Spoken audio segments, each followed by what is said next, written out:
and those that were watching over you from the stars.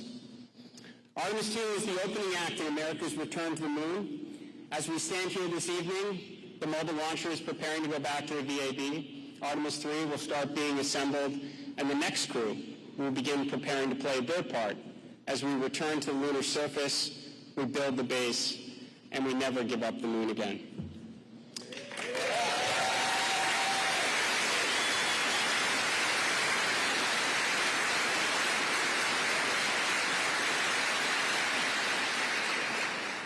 Commander Wiseman, Reed, you said in an interview back in February that you hoped this mission would be forgotten, overshadowed by all that was to come after.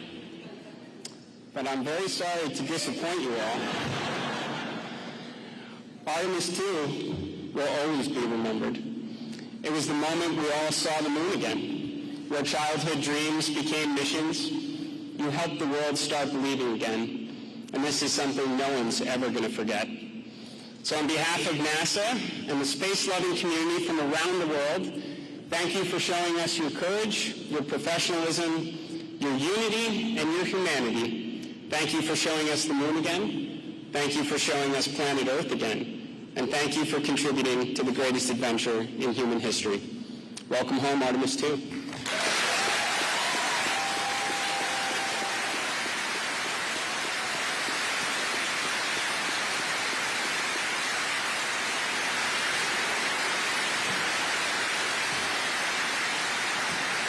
And now it's my honor to turn the floor over to Commander Reed Wiseman.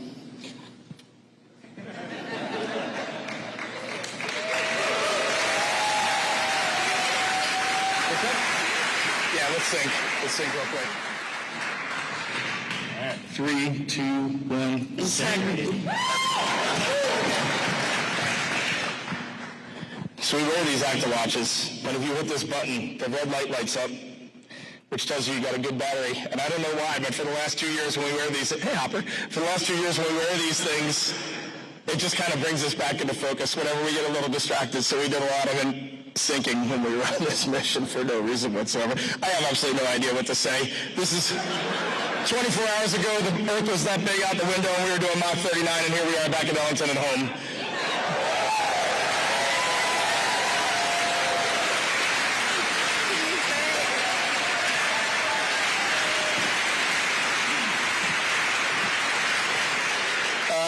Every one of us are just going to give a couple words, but I get the mic first, so I'm going to start.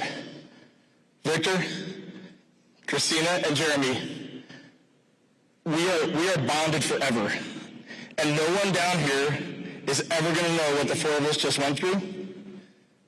And it was the most special thing that will ever happen in my life.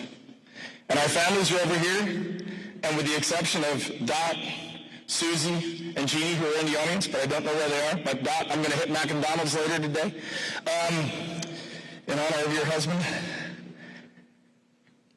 No one knows what the families went through, man. This was not easy. Being 200,000 plus miles away from home, like before you launch, it feels like it's the greatest dream on Earth. And when you're out there, you just want to get back to your families and your friends. It's a special thing to be a human, and it's a special thing to be on planet Earth. Thank you.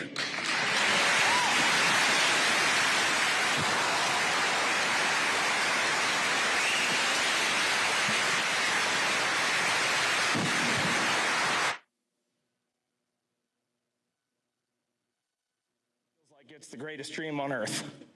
And when you're out there, you just want to get back to your families and your friends. It's a special thing to be a human, and it's a special thing to be on planet Earth. Thank you.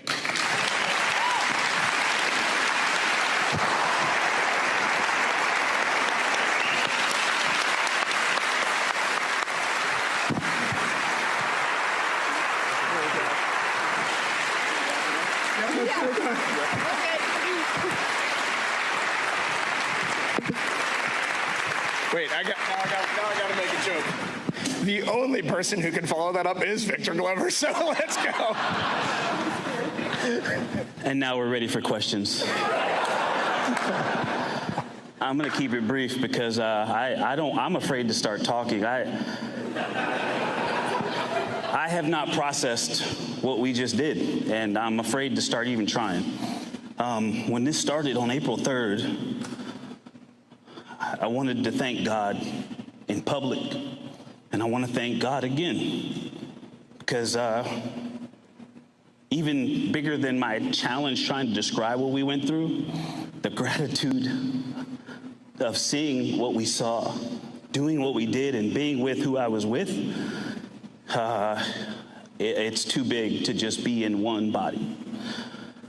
And I wanted to thank our families for everything that he just said. So great words, great words, great words. I love you, but not just those 5 beautiful cocoa skin ladies right there. All of you. And I wanted to thank our leadership.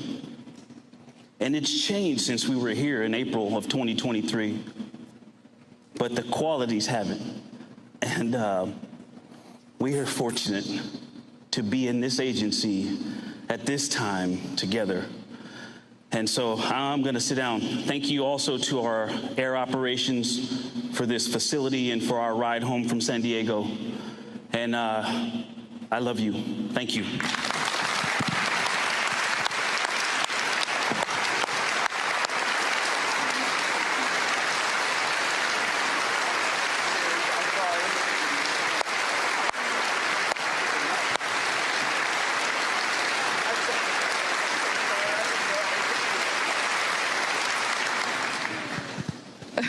Reed just said it was a setup for us who had to follow him. That's true. I couldn't sleep this morning, so I did write some words down in my mind, and I'm going to try and share them with you today. 10 days ago, this journey started with our mission manager, Sean Duvall, knocking on my door in crew quarters and whispering, "Christina, we're go for launch. Get up." And it ended last night when my nurse on the ship put me to bed and said, "Ma'am, can I get a hug?" So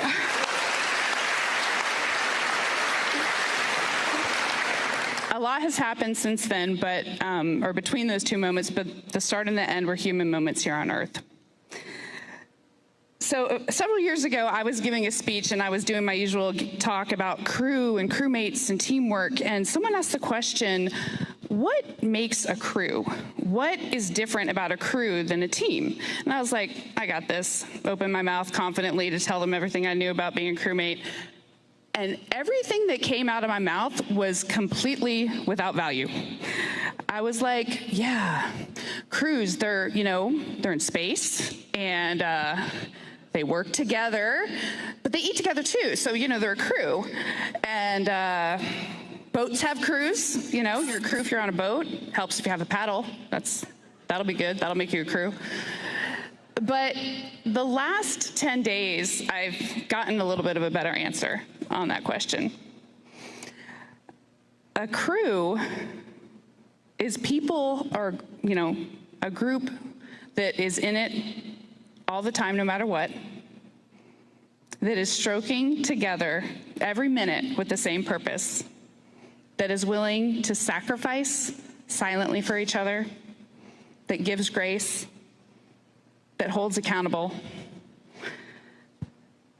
A crew has the same cares and the same needs, and a crew is inescapably, beautifully, dutifully linked. So when we saw Tiny Earth, people asked our crew what impressions we had. And honestly, what struck me wasn't necessarily just Earth, it was all the blackness around it. Earth was just this lifeboat hanging undisturbingly in the universe.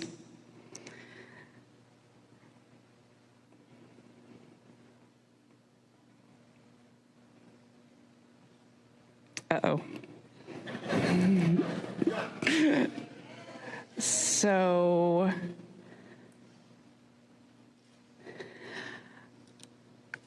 I may have not learned, I know I haven't learned everything that this journey has yet to teach me.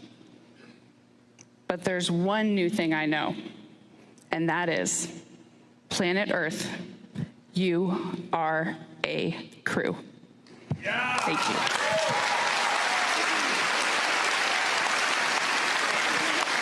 You guys gotta cut it out, man. Get the ball.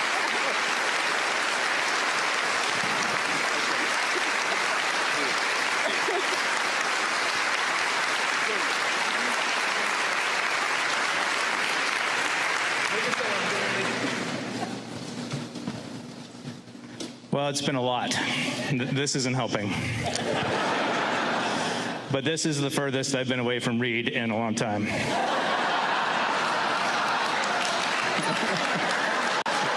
Thank you. All right, that's good. Thank you.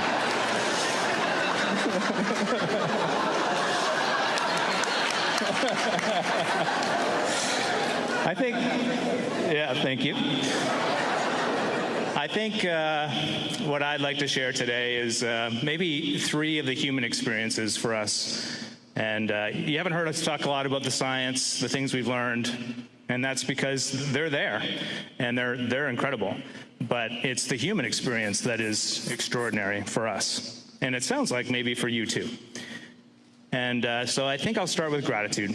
Gratitude for my family, gratitude for NASA, for its leadership, gratitude for Canadian Space Agency, gratitude pour les Canadiens et les Canadiennes, et j'ai hâte de pouvoir revenir avec Reed, Christina, Victor au Canada. Gratitude for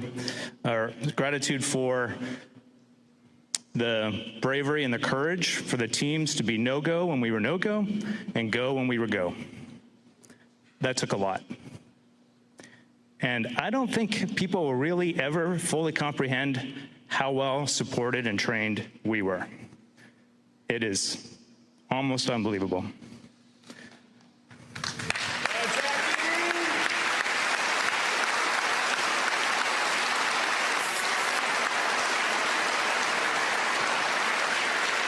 All right, and as my daughter would say, I'll try and stay locked in here. Okay. The next one is joy. We have a term in our crew that we coined a long time ago, the joy train. And I think you saw, sounds like you saw a lot of joy up there. There was a lot of joy. We're not always on the joy train, this crew. There are many times we're not on the joy train. But we are committed to getting back on the joy train as soon as we can. And that is a useful life skill for any team trying to get something done.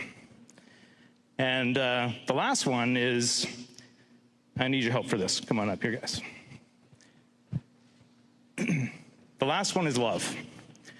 What you saw was a group of people who loved contributing, having meaningful contribution, and extracting joy out of that. And what we've been hearing is that was something special for you to witness. And the reason I had them form up here with me is because I would suggest to you that when you look up here, you're not looking at us. We are a mirror reflecting you. And if you like what you see, then just look a little deeper. This is you. Dude, come on.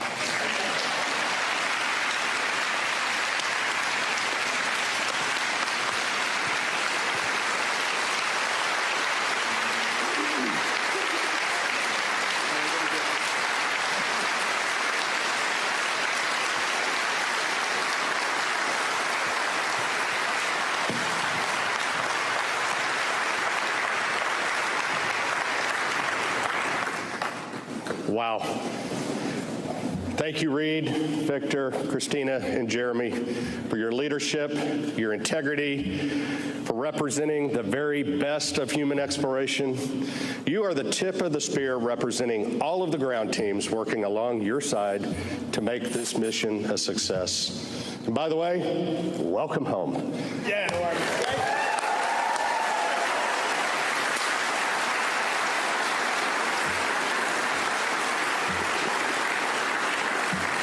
NASA is committed to working with international partners to successfully accomplish our missions.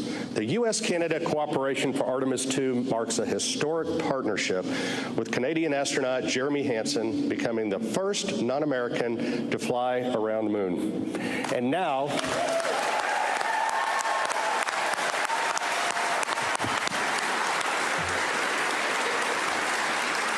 that's the energy. And now it is my pleasure to introduce Canadian Space Agency President Lisa Campbell.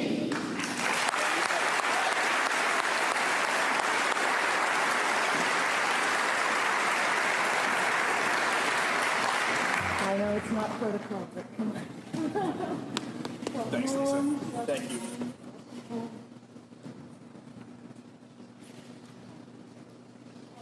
We're so happy to have you back. Thank you. Hello, everyone. Bonjour tout le monde. Ça va bien? Everybody's doing well? Excellent. Reed, Victor, Christina, and Jeremy, it's wonderful to see you safely back on Earth. For the first time in over 50 years, humanity has returned to lunar orbit, and the world was watching. Through your perspective, we saw the Earth in its full complexity and interconnection. And through your dedication, our greatest strengths, ambition, collaboration, ingenuity, took flight once again, bringing humankind further than before. Jeremy, with you representing us on board, and Canadian Space Agency astronaut Jenny Gibbons. Dr. Gibbons, right over there.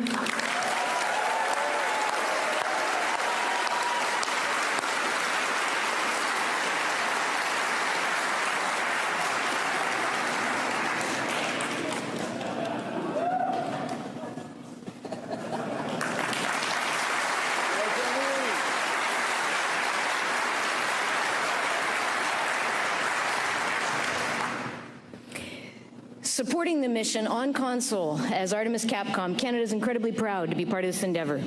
It's a powerful moment for our partners at NASA, for Canada, and for everyone who believes in what humanity can achieve together. Our deep and enduring partnership in space, working side by side in the shuttle era, through the International Space Station, and now through Artemis, all the way past the far side of the moon and back. To our partners at NASA, thank you for this collaboration. Bold leadership, strategic investment, technological expertise brought together across nations. This is what delivers results. And the Artemis program shows us that when we align around common purpose, we can drive prosperity for generations to come. What's happened today, as you said, Administrator, is anchored in decades of leadership and proven expertise. And in Canada, we've invested heavily in robotics in space, so we believe we're well positioned to deliver sought-after capabilities that'll support the infrastructure and autonomy needed for a sustained human presence on the moon, and you've shown us the way. Jeremy, over the last 10 days, you've represented the very best of what it means to be Canadian. You've exemplified our deepest values: discipline, humility, and hard work. And to the Artemis crew, the four of you embodied what teamworks look like at its very best. It was such a pleasure to connect with you live from Canada, even at 3 in the morning. During your mission, it was such a powerful example of unity in action, and we had a full room at 3 and 2 in the morning. Together, this historic journey has reminded us that exploration begins with curiosity and that big dreams are worth pursuing and worth sharing. With your safe return to Earth, you've completed a new chapter in humanity's return to the moon, and we're so proud. Félicitations, Artemis II. Félicitations et bon retour à la maison.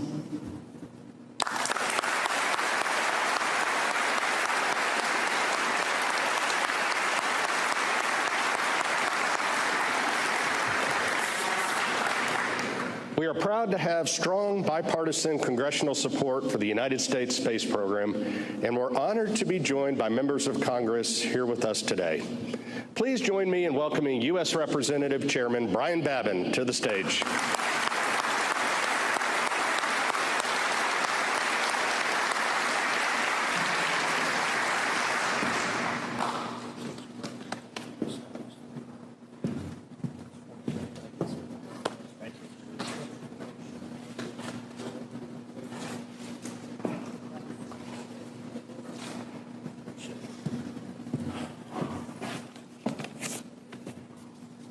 hard to know how to follow something like that. It's unbelievable.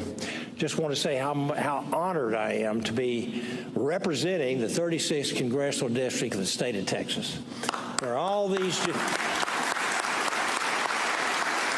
Thank you. Where all of this is transpiring. And it's hard to describe. I'm a dentist by profession, not an attorney or a wordsmith. I usually turn to my wife to write my speeches and help me to flower them up. But you guys have really inspired us. And Christina, when you answered my question the other night, the most inspiring thing that you would like to relive would be the launch and seeing that eclipse. And Administrator Eisenman sent me the picture of that eclipse, which I have on my phone and which I'm going to blow up and put in my Washington office, too. It is an awesome thing. That's all I can say. You are welcome home. We're so very proud of you. You've inspired not only America and Canada, but the entire world and generations of humans that are going to be coming after you. We're grateful not only for your courage and your commitment, but also for the sacrifices made by your families. As my wife and I have 17 grandkids, I don't like to be away from them more than about 24 hours. So when you're 750,000 miles away, I can only imagine how you want to get back to those beautiful people over there. So I thank you families as well. And your team, the team that has made this entire thing possible. It's not just 4 folks here. It's tens of thousands and many, many years and decades, basically. Over the past 10 days, Artemis II has demonstrated to the world what America is capable of and our international cooperation is capable of. You have traveled farther from Earth than any humans have ever gone before, pushing the boundaries of exploration, reminding us of the pioneering spirit that defines our great country. And that goes for Canada as well. Through years of shifting priorities, technical challenges, budgetary pressures, Congress has maintained a steady continuity of purpose, providing the long-term support necessary to keep the Artemis program moving forward and ensuring America's return to the moon remain the primary objective. And while we celebrate this extraordinary achievement, we must also recognize what it represents. This mission is a critical step forward in achieving President Trump's vision of returning Americans to the moon in 2028, and doing so before our competitors do. And there is still much work ahead, but this moment should renew our confidence, and it most certainly has. The United States is ready for this challenge, and we are ready to lead. And as we lead in space, we carry with us the principles that have always guided us: freedom, innovation, and opportunity. And this is only the beginning of our journey. America is going back to the moon, and this time we are going to stay. Yes. God bless our astronauts. God bless NASA. And God bless America and Canada. Thank you so very, very much. Appreciate you all. Thank you.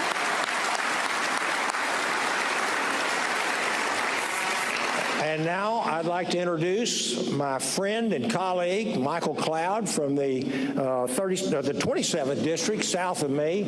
He's driven up here today to honor us with his presence. And he's also an appropriator. Thank you all very much.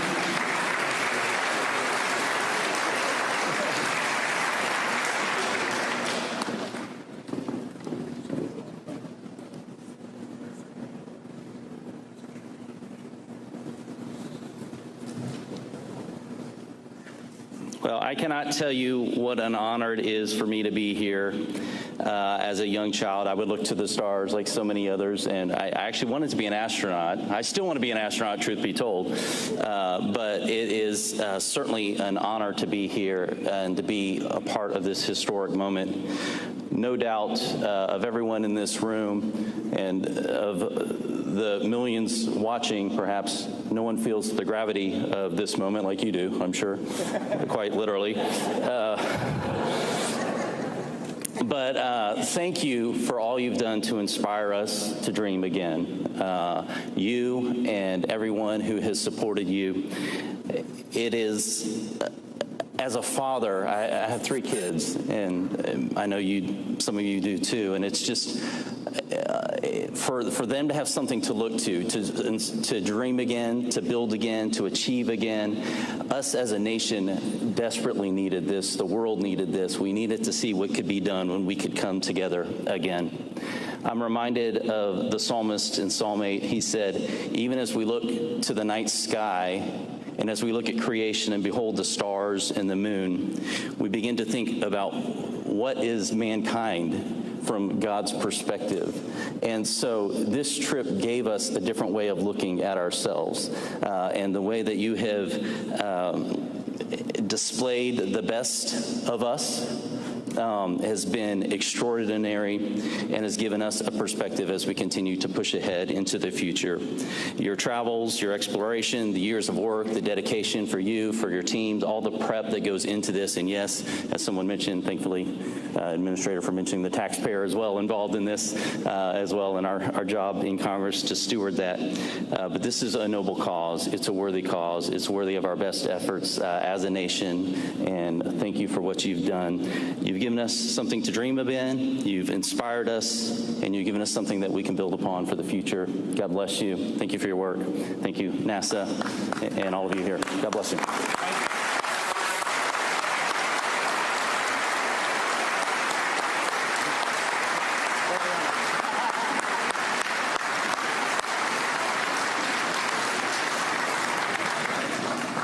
Still hoping.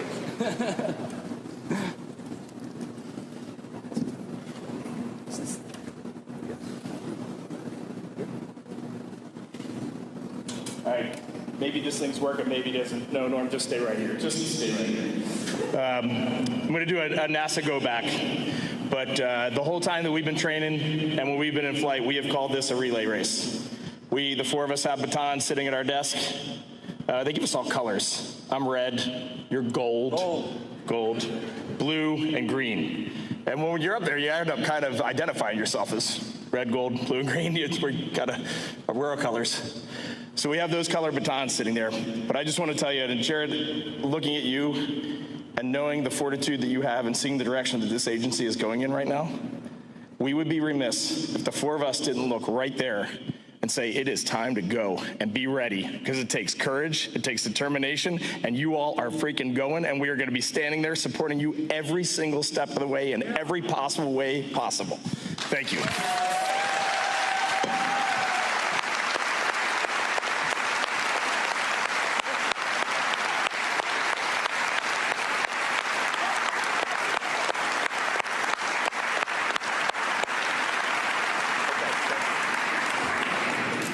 Thank you, Reed, and thank you to all of our representatives. We could not explore the unknown without your support, and that's for sure. Well, what an incredible milestone. Today, we've celebrated the successful return of a mission that carried humanity back into deep space, captivating millions, inspiring the next generation, and reaffirming the United States leadership and dominance in both low Earth orbit and the journey back to the moon.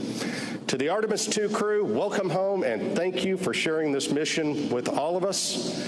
To the workforce across NASA and our partners, this achievement belongs to you. Yes.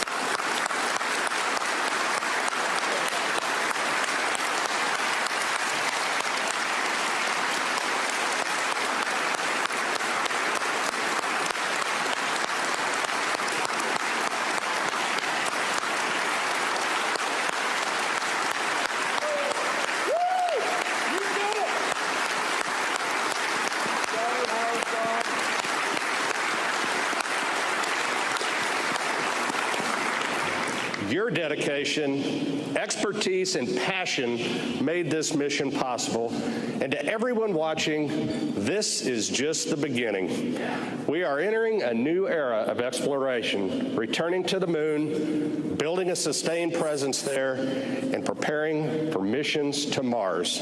And we're glad you're on this journey with us. You can continue to follow NASA and Artemis on NASA Plus and across our social channels. But before we close, let's bring our crew back to center stage one more time for a big Texas round of applause and a big welcome home.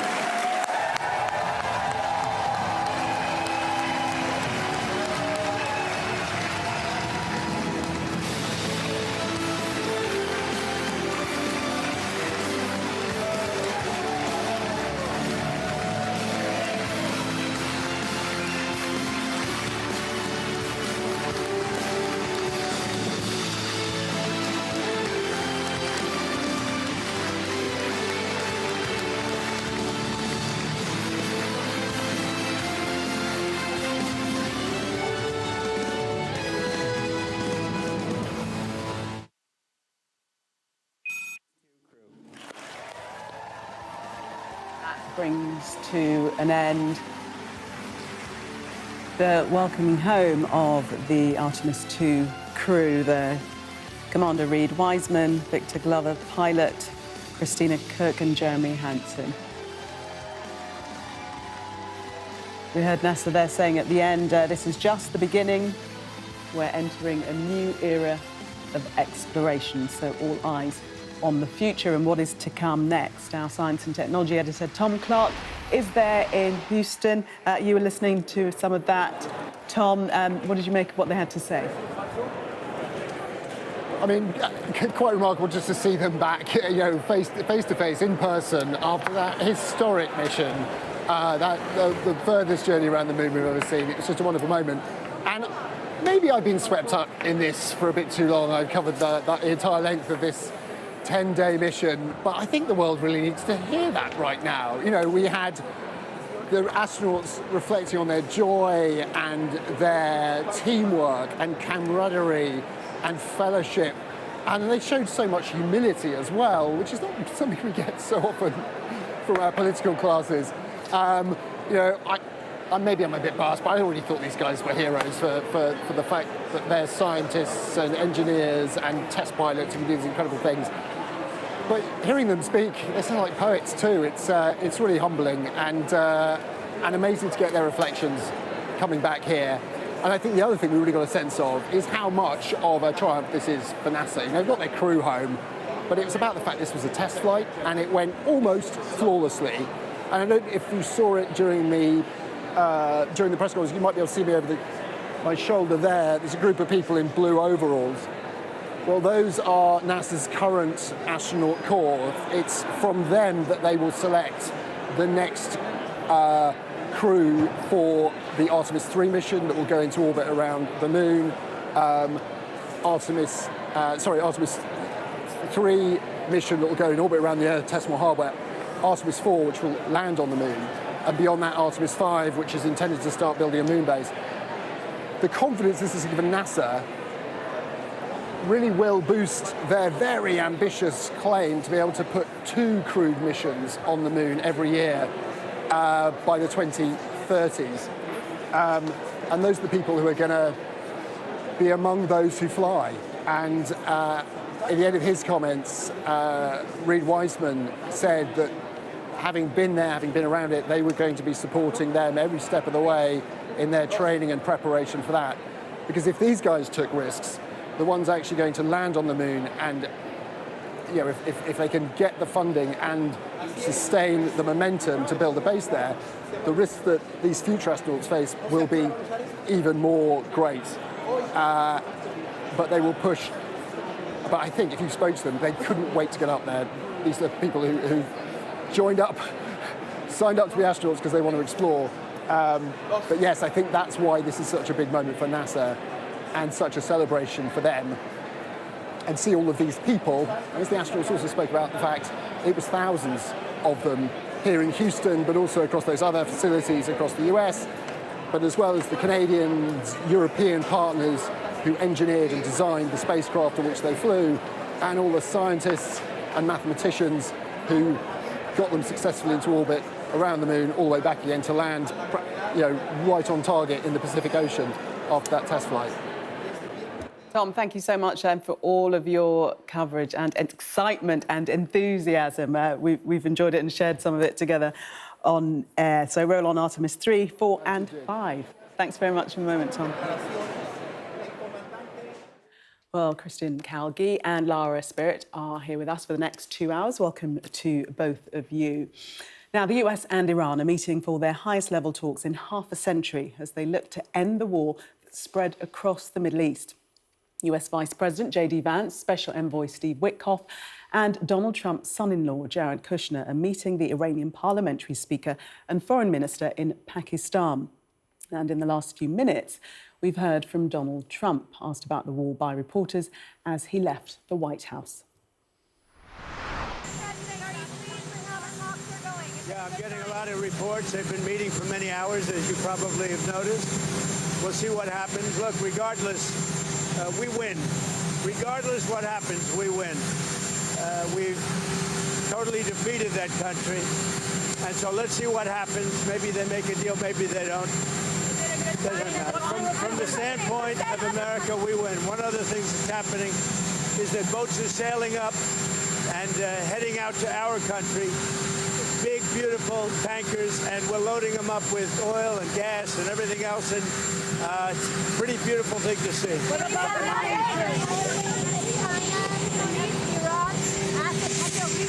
Iran's assets in other countries? We're going to see what happens. We're in very deep negotiations with Iran. We win regardless. We've defeated them militarily.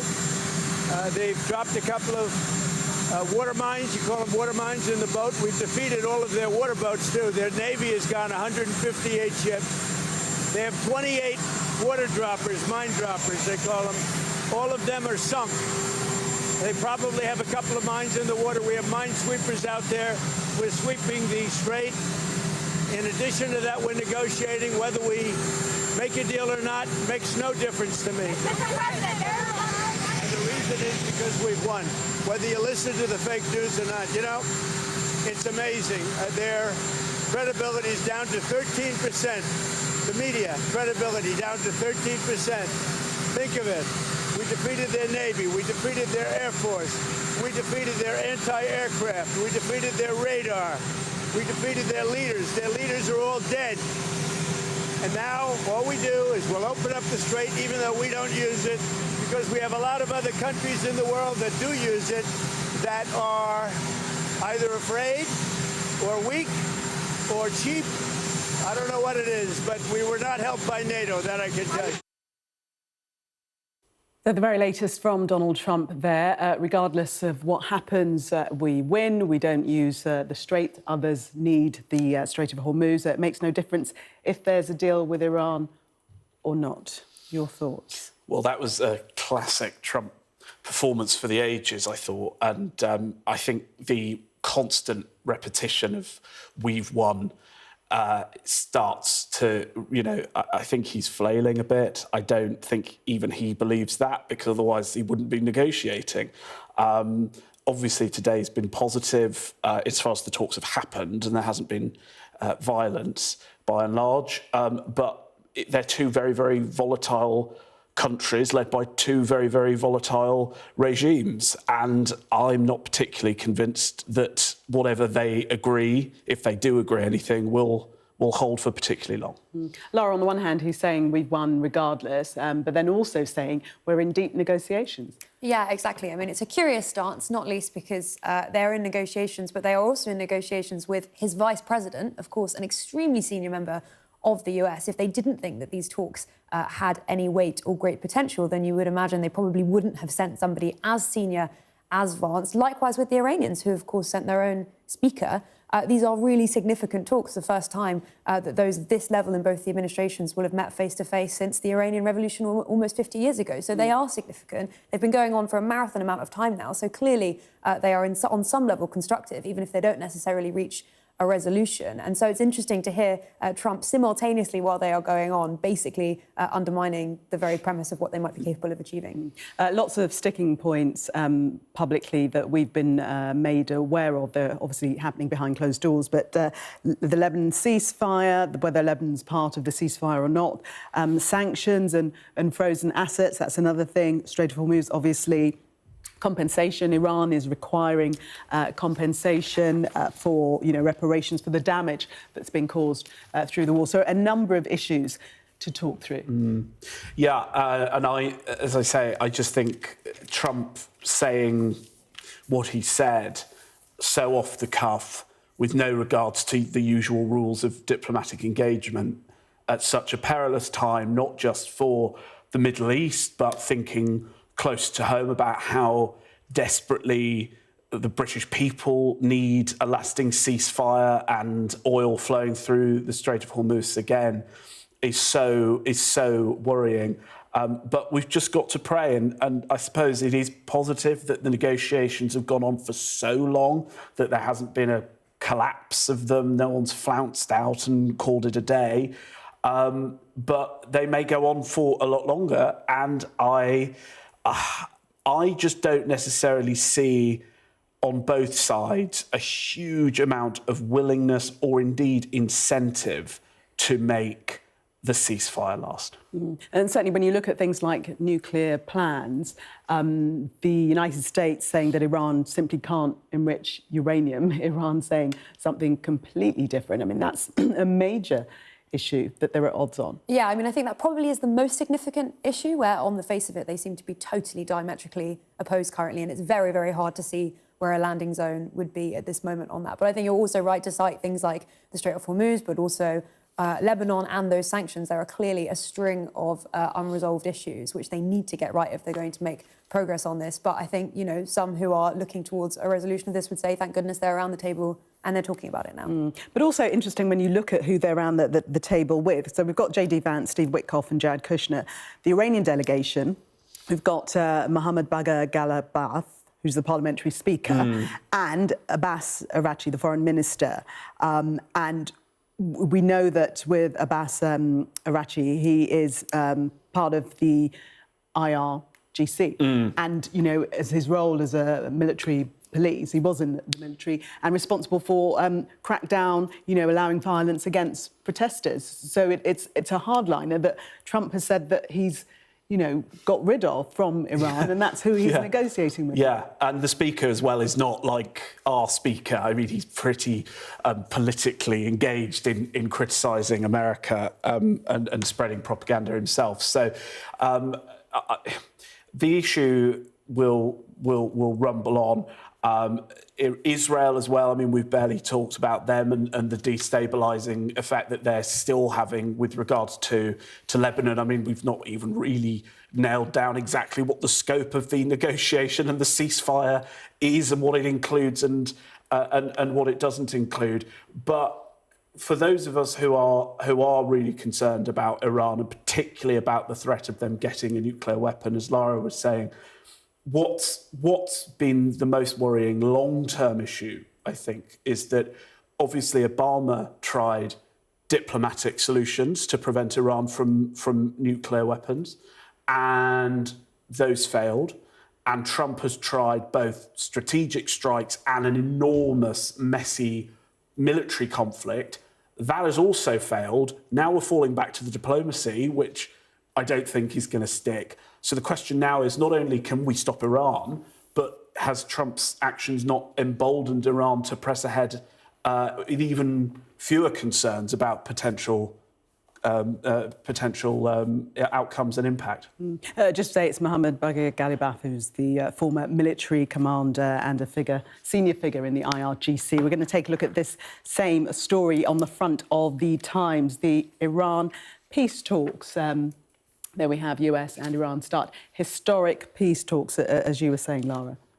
Yes, exactly. So the Sunday Times is reporting on those peace talks, that they were still ongoing, the first of these highest level face-to-face negotiations between the two countries since the Iranian Revolution in 1979. 9, also touching on this question about whether or not those US military vessels passed through the strait, which of course they are claiming they did, and which the Iranians are very strongly at this point denying. That remains one of the things that this evening many people will be fascinated to know the truth about.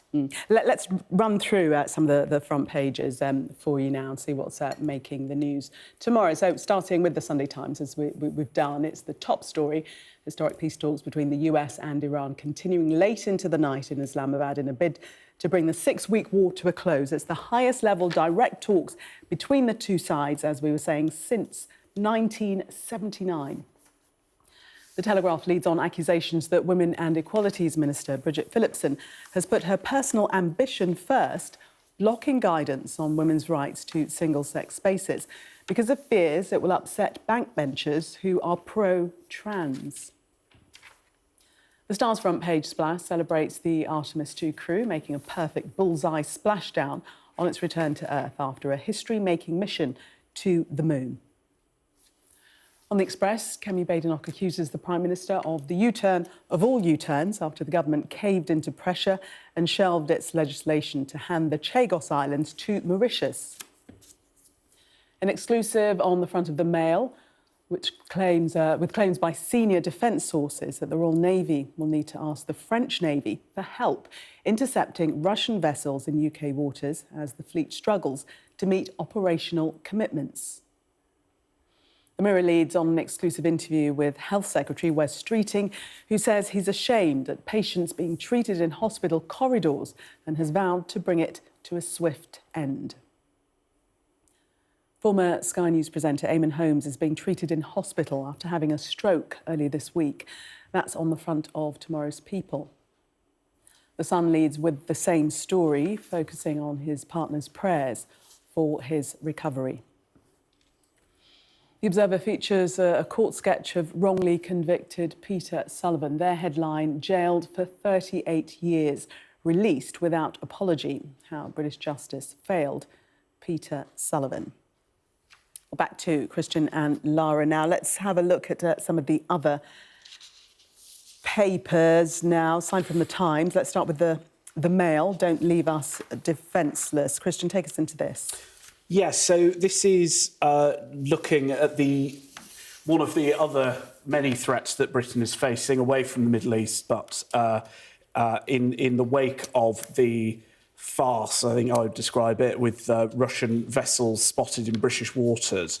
And the Mail on Sunday is reporting, is quoting senior defence sources who claim that we are going with a begging bowl to France for help in policing the English Channel. Because our Navy is just not capable at the moment. And we've seen throughout the conflict in the Middle East just how unprepared and undefended we've been left after years' worth of cuts to our military budget.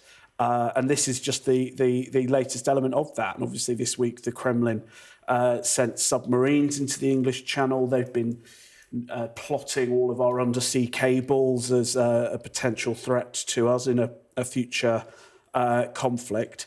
And I think many will see this as at least a symbolic humiliation, if not genuinely scary, as to how we, who once, of course, as a country ruled the seas, have fallen so far that we can no longer defend ourselves on our own.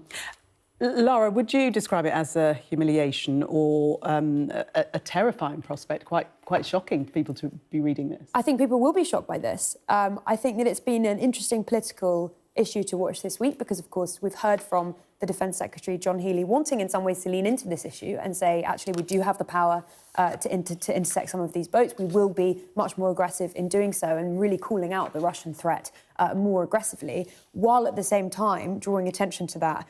You have this kind of basically symbolic impotence where they haven't actually been able to do that so far for a variety of different reasons, reportedly because of legal advice from the Attorney General and fears among various people in government that actually reported in the Telegraph today that Shabana Mahmood, had raised concerns along with Yvette Cooper that actually it could mean that those, if they were intercepted, could try and seek asylum in the UK, some of those Russians on the boat. So it's become a pretty complicated political issue for the government. But I think you're completely right on this question of Britain's defencelessness. The long-delayed defence investment plan is, of course, top of many people's minds at the moment. It's been in the news this week because Healy has been quizzed on it multiple times. We haven't yet seen it, and it is locked in a kind of big row between various different government departments about how they're going to find this money. And I think when you see stories like this, and when you see, as we have done in polls, the fact that defence is rising up the surveys as an issue that voters care more and more about, I think in one recent survey, even more than the NHS at the moment, I think it does suggest that it's something that they need to get a grip on. Let's move to the Express, Christian, and Kemi Badenoch describing the mother of all U-turns. This is the government deciding to shelve their plans on the Chagos deal. Yeah, so Kemi was speaking this morning at the London Defence Conference, but she's given additional words now to the Express. I think whilst there's a lot of jubilation among opponents of Keir Starmer's plans on the Chagos Islands, people are also being very careful not to be overly confident that the deal is completely dead. Obviously, what has happened is that the bill itself that would ratify the treaty is not going to be included in the next King's speech. So it's a significant delay. That does not mean that it couldn't be revived at some point if the White House were to U-turn yet again and find itself in support of the deal. But for now, it has been an embarrassing U-turn by Keir Starmer. I would obviously believe that it's a welcome U-turn by the Prime Minister. But Kemi has described him as someone with absolutely no backbone. And given the amount of political capital that Keir Starmer and the two foreign secretaries that we've had since the election have given to this deal, it really seems like a complete waste of time and energy from the government. And Lara, do you think it is primarily because he's been lent on essentially by Donald Trump, because Donald Trump's changed his mind? Well, the drop in support by Donald Trump for this deal has been absolutely integral to the reason why it is now, if not dead, at least on some kind of deep freeze and life support, as Christian says, now not featuring in the King's speech.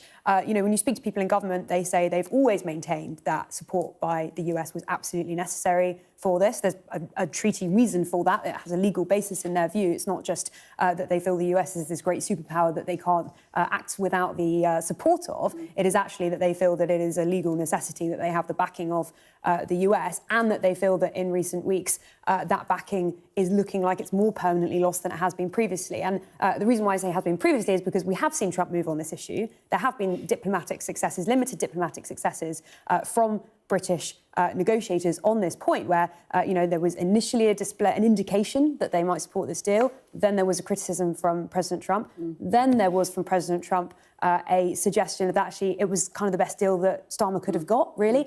And then there was a massive attack on it, which seemed like it would be permanent. Now, of course, in the context of Trump being bitterly disappointed with Britain over its refusal to let the US use its bases for offensive strikes on Iran, it's very, very hard to see, given that Trump, on basically any opportunity now, is quite pleased to attack Starmer personally, for him to now do an active favour for the UK, which would be to basically U-turn again on this position on the deal and support it. So I think it's very hard to see a kind of way out for the government in this particular issue, apart from perhaps if a more amenable democratic president in the future comes in and revives it again. I think that's basically the most likely situation in terms of, for those who want this deal to go ahead, that's probably the best hope at this point that they've got. We might have a little while to wait for It relies on this government still being in power as well. It does. So that's, you know, two big ifs. True. To the Telegraph, real protests loom as diesel hits £2 a litre, Christian. Yes, I spent this week absolutely thanking my lucky stars that I'm not a driver. And goodness me, I feel terribly sorry for people that are feeling this. And the almost unprecedented spike in the cost of diesel, and similarly a eye-watering rise in the cost of petrol, has been, you know, probably the most immediate cost of living impact that people have felt from the last month's worth of conflict over Iran. And I think there was a story yesterday that ministers are preparing for mass protests across Britain over the cost of living. Now, I think that's probably worst case scenario planning. You know, we've had a lot of, well, it seems we've had a year after year of cost of living crisis over, certainly since COVID, and we've not yet had violent protests about it. But the article is saying that field protesters are planning demonstrations. Well, yes, I suppose there'll certainly be pickets, whether it requires a sort of Cobra-style, you know, preparation for violence is a very different matter. But people will rightly be angry. I think the government will also rightly be saying, look, we've not got any money. So we cannot, and I'm afraid, you know, we all did as a country, got way too hooked on the idea that the government can step in and cushion every single cost of living crisis, partly thanks to the largesse during COVID under the Conservatives. But this is going to have huge, at least political ramifications, certainly, of course, with the local elections right around the corner. But there is something the government can do. There can be tax relief on petrol, can't there? Well, I mean, the all but inevitable, in the minds of many, cancelled hike to fuel duty in September has obviously not been confirmed by the government, who are still labouring under the pretence that actually the rise might well go ahead. It hasn't gone ahead for successive governments, and in this context, it's very hard to see how they're going to get away with rising that come September. I think Christian's completely right about the state of the public finances. It's something that Rachel Reeves, the Chancellor, wants to labour the point of significantly over the coming weeks, particularly with reference to Liz Truss and Boris Johnson and the universal support schemes that we saw for people after Russia's invasion of Ukraine in 2022. She wants to make the case that is simply not affordable anymore, that people cannot expect those levels of support. Whether or not voters will still blame the Labour government for the fact that the coming months are going to be probably pretty difficult for them in cost of living terms, I think is another question. We shall see, indeed. Lara and Christian, thank you very much for the moment. We're going to take a break. Coming up, how the world's best golfers are turning on the style of the Masters.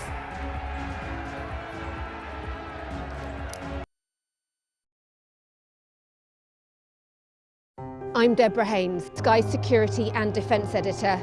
The reality of life under Russian fire.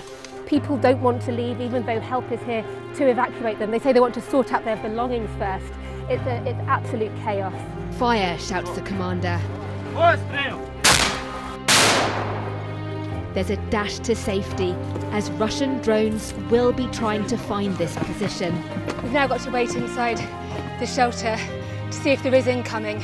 I've been covering Russia's full-scale war since it began, witnessing the terror and the trauma. When rockets fall, I try to hide my head under my toys. Illustrating Ukraine's lost childhood, hopes and dreams framed by war. Conflict in the Middle East is another major focus. An incredibly dangerous moment. We saw the missiles streaking across the sky. We saw the intercept going up, and then we saw the explosions when the intercepts were successful. With global threats rising, I also explored defence and security in the UK and across NATO. This US aircraft carrier is operating in European waters in a deliberate show of force. This is routine training for NATO. But should Russia's war with Ukraine escalate significantly, pilots like these could be called upon to go into combat for real. Tucked away in the National Archives are some of the UK's old defence plans. The scale of this bunker underlines how seriously governments took the threat of nuclear attack and global conflict. Should allies listen to Vladimir Putin's sabre-rattling? No, they shouldn't, and they don't. Sky News, the full story first. Well, hello, and thank you for watching. Tonight on The Wrap. We will be joined by the very best commentators to explain the how and the why. He did know what he was doing. Both agree on that, can we? No. You can expect more analysis. This is going to get deeper. I think it's going to end up with Russia. Is war inevitable? What he's interested in is a deal. That doesn't rule out strikes. I disagree. And laughs along the way.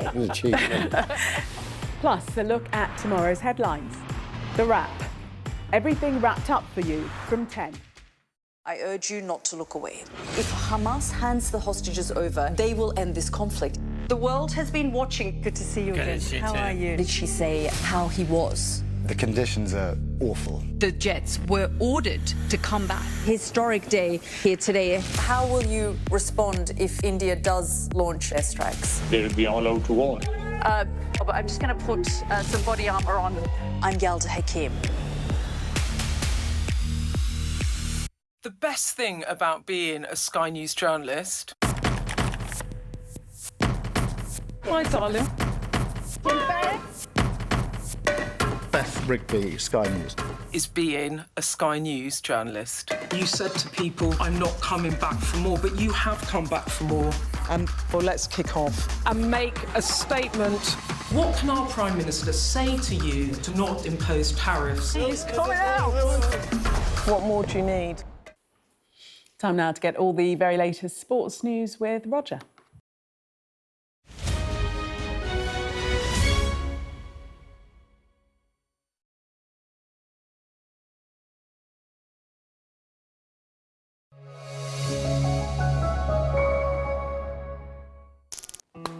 Perfect. Thank you very much.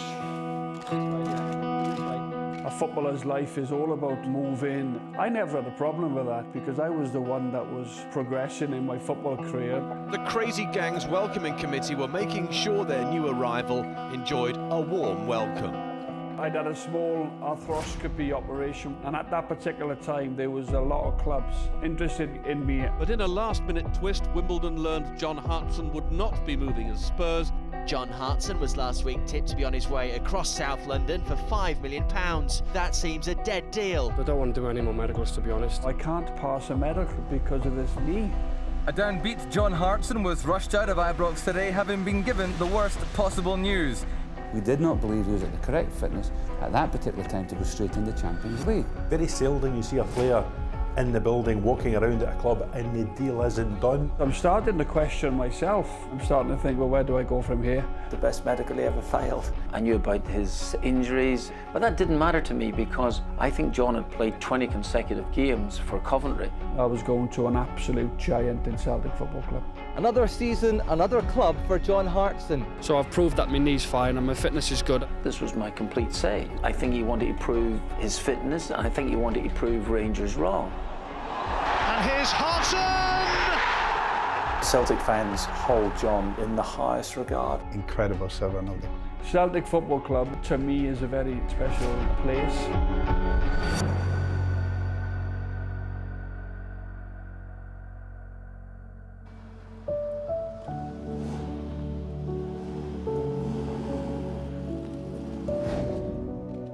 These are the two strikers that have grabbed George Graham's eye, and at quite a cost. John Hartson, the teenager, arrives at Highbury in return for a cheque to the tune of £2.5 million. It's just brilliant for me, like, you know, it's just a dream come true, really, to come to a club as big as Arsenal. A lot of my career I've moved around. When you get offered to go and sign for big clubs, a footballer's life is all about moving and, you know, resettling, but I never had a problem with that. I went to Luton at 16 on a YTS scheme, progressed, and there was quite a few clubs interested in me at that time.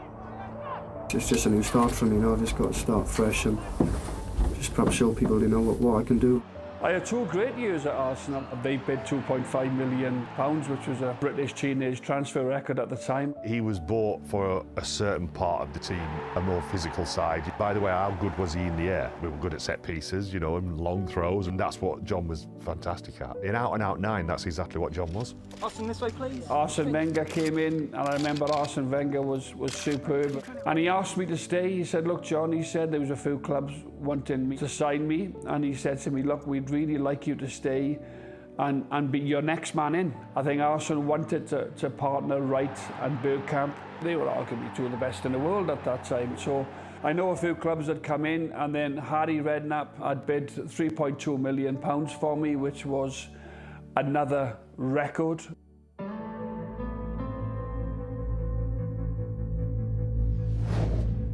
Harry Redknapp has got his man, but at a cost, £5 million.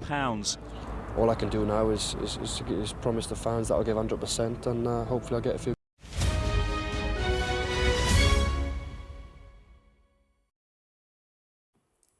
Let's take a look at the weather for you now. looking happy. Well, the forecast looks good. So you've sorted the travel insurance then? All Clear Travel Insurance sponsors Sky News weather.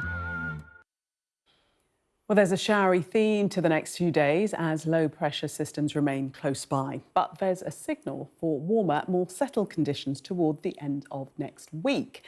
For now, however, blustery showers are feeding in from the north and west, leaving dry conditions and clearer skies over eastern counties. Overnight temperatures will fall to mid-single figures for most, but some rural spots will become cold enough for a few pockets of frost. Through the morning, showers will become more widespread, some heavy and still likely to turn wintry over the highest ground. Some of the showers over Scotland will merge together to give some longer spells of rain. Elsewhere, there'll be bright or sunny spells between the showers. It will stay windy with gales in the exposed north and west. Temperatures will reach double figures for most, with a high of 14 Celsius in the southeast. All Clear Travel Insurance proudly sponsors Sky News weather. Coming up, the US and Iran hold their highest level talks in 5 decades as they seek an end to the war that's spread across the Middle East. Stay with us for more.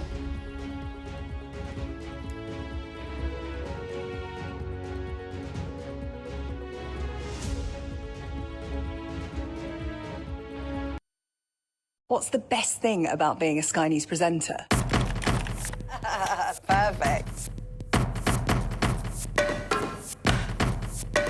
Let's bring you some breaking news. Being a Sky News presenter. I began by asking, Thank you so much. trusting us to tell her story. The battle for number 10. Sky News has been given exclusive access. Let me give you a sneak peek. It was the day those present would never forget. Why did you decide to open up and tell your story? I urge you not to look away. If Hamas hands the hostages over, they will end this conflict.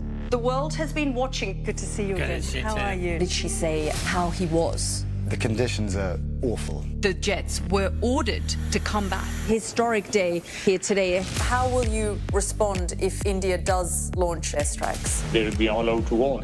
I'm just going to put some body armor on. I'm Yalda Hakim.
Tonight on The Wrap, the US and Iran hold historic face-to-face talks in Pakistan aimed at ending the war in the Middle East. JD Vance leads the Washington delegation for negotiations held behind closed doors, but already there's disagreement over frozen assets and the Strait of Hormuz. Another key sticking point, Israeli attacks on Lebanon. We report from a funeral in Beirut and hear how grief is turning to anger that risks bolstering support for Hezbollah. Houston Integrity, splashdown, sending post-landing command now. Splashdown confirmed. The crew who flew around the moon and ventured further into space than anyone before returned safely to Earth. In sport, Rory McIlroy comes under pressure on day 3 of the Masters. We discuss the day's biggest stories with Christian Calgi and Lara Spirit, plus a first look at the front pages of tomorrow's newspapers, including the Sunday Times, which says the US and Iran start historic peace talks with their highest level meeting since 1979.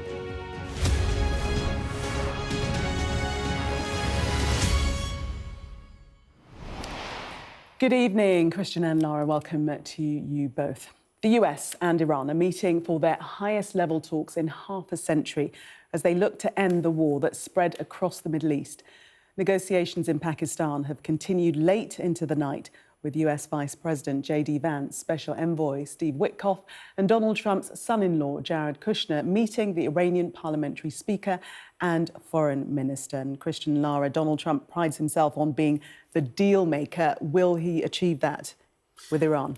Well, that depends on how many cards he actually holds, and he seems to think he holds all of them, and the fact that negotiations seem to be going on as equals suggests that is not the case. And unfortunately for Donald Trump, I don't think rhetoric alone can ram through the sort of deal that he wants. He's been spinning that the US has completely won this war, and the ongoing inability for ships to peacefully get through the Strait of Hormuz clearly shows that that is not the case.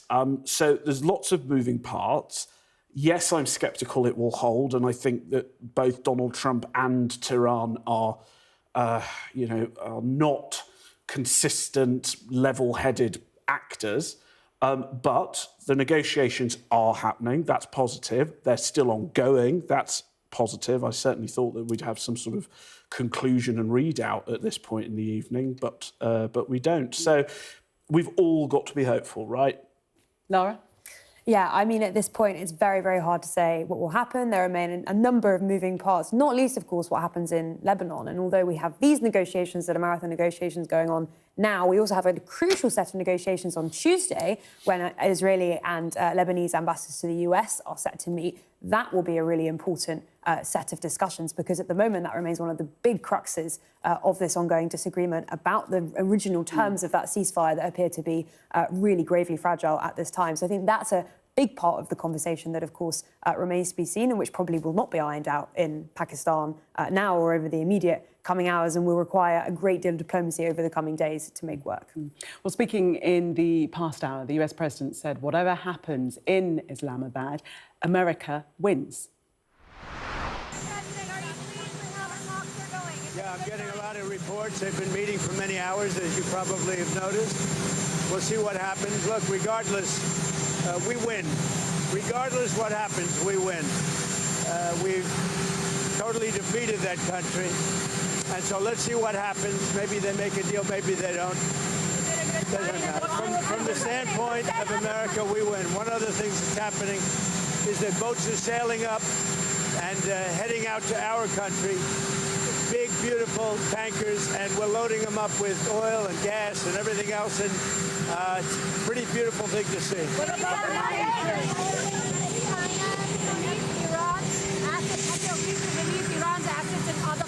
We're going to see what happens. We're in very deep negotiations with Iran. We win regardless. We've defeated them militarily. They've dropped a couple of water mines, you call them water mines, in the boat. We've defeated all of their water boats, too. Their Navy has gone 158 ships. They have 28 water droppers, mine droppers, they call them. All of them are sunk. They probably have a couple of mines in the water. We have mine sweepers out there. We're sweeping the strait.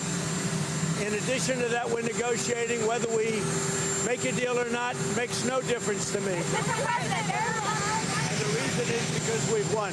Whether you listen to the fake news or not, you know, it's amazing. Their credibility is down to 13%. The media credibility down to 13%. Think of it. We defeated their Navy. We defeated their Air Force. We defeated their anti-aircraft. We defeated their radar. We defeated their leaders. Their leaders are all dead. And now all we do is we'll open up the strait, even though we don't use it, because we have a lot of other countries in the world that do use it that are either afraid or weak or cheap. I don't know what it is, but we were not helped by NATO, that I can tell you. So the latest comments there from Donald Trump. Regardless what happens, we win. Maybe we make a deal, maybe we don't. We've defeated them militarily. Also said whether we make a deal or not makes no difference to me. Yeah, and I mean, as we've discussed, I think it probably does make some difference to him because his vice president is obviously in these ongoing talks right now. They will be watching that in the White House very anxiously, you can imagine, because, I mean, listening, you know, very recently to the head of the IAEA, of course, the chief monitoring of various countries' nuclear capabilities, who has at this point said that you can't really have a military solution to this problem of Iran's possible nuclear capabilities. You do need to have a diplomatic solution. I think there are obviously some in the Trump administration who believe that to be the case and are pouring a great deal of time and energy and political risk and capital into these existing talks, regardless of the comments of their president, who, of course, they will very loyally serve, but who obviously sees it as in his interest at the moment to be saying that actually not everything hinges on these talks.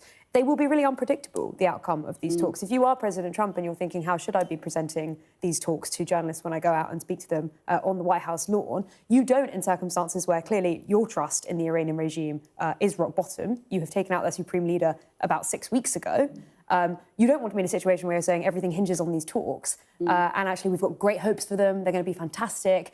You want to be in a position where you're saying, regardless of what happens in these talks, we're in a very strong position and we've won. And in very Trumpian, slightly hubristic terms, we heard that there from him, but I think you could argue that that is a politically sensible message for the US president to be making in his own kind of narrow terms of what would be considered in their interest. But quite mixed messages, because he's also saying we're very deep in negotiations with, presumably, their leaders, although he said also all the leaders are dead. They're all dead, so we don't know who they're talking to, or that Trump's lying, whichever one is the case.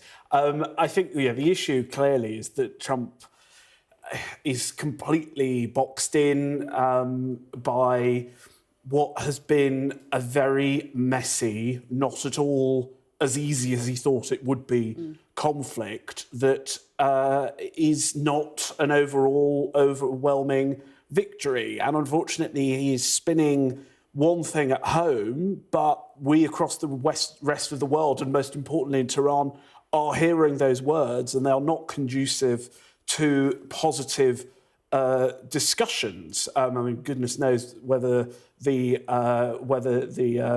Iranian side have heard the latest from the president. But you know, I think this is going to be a sort of legacy-defining conflict for Trump, and you know, even if this very fragile ceasefire holds and both sides get something that they can spin to their respective people as a win, there's loads of long-lasting questions about whether Iran now forever has a chokehold that they didn't previously think they had on the Strait of Hormuz.